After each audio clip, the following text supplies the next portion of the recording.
Welcome to our tutorial on how to delete a message in a Telegram chat on PC. Let's go through the steps to effectively manage your messages within a Telegram conversation. Step 1. Begin by visiting telegram.com on your PC and logging into your Telegram account. Step 2. Open the conversation where the message you want to delete is located. Step 3. Locate the specific message you wish to remove. Hover your mouse over it, and then right-click on the message. Step 4. From the options that appear, select Delete Message to initiate the deletion process. Step 5.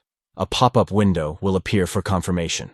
Click on Delete to permanently remove the message from the chat.